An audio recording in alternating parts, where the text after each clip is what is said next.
esclave, je suis esclave, et que l'esclavage est le mien. Mais maintenant je le sais.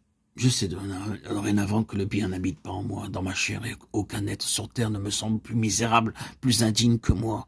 Ah, comment pourrais-je encore penser intérieurement ce qu'exprimait le pharisien de la parabole? Je te bénis, ô Dieu, de ce que je ne suis pas comme le reste des hommes.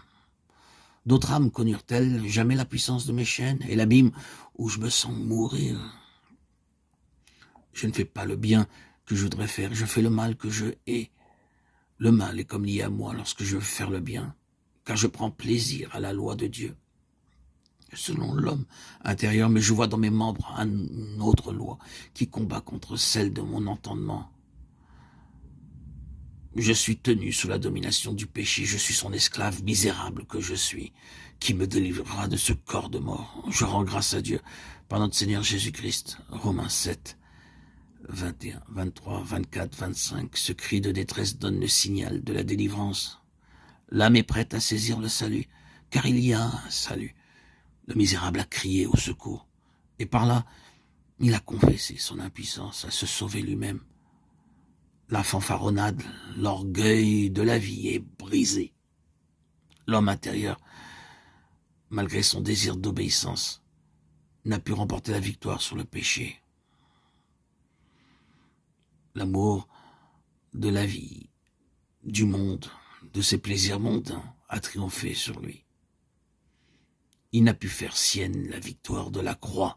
Il n'a pas vu que dans la mort avec Christ, il avait aussitôt l'affranchissement du péché et du salaire qu'exigeait la loi. Et c'est au sein de la lutte qu'il a constaté l'inanité de ses efforts, sa stérilité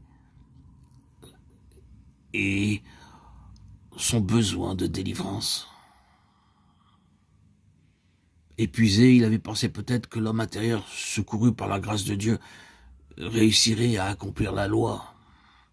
Ayant commencé par l'esprit, après avoir été réconcilié avec Dieu par le sang de la croix, peut-être a-t-il essayé de croître dans la grâce spirituellement, en s'appuyant sur la chair, sur ses propres efforts, en marchant avec ses propres moyens, ses propres forces. Ah, quelle tristesse, quel misérable homme qu'il a pu être. Enfant de Dieu, retourne donc à la croix.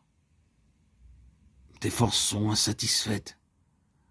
Tu es épuisé, à bout. C'est seulement la loi de l'esprit de vie en Christ qui t'affranchira.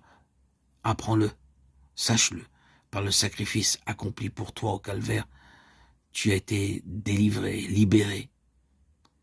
Et la loi ne peut plus dominer sur toi. Qu'autant que tu es en vie. Romains 7, 1.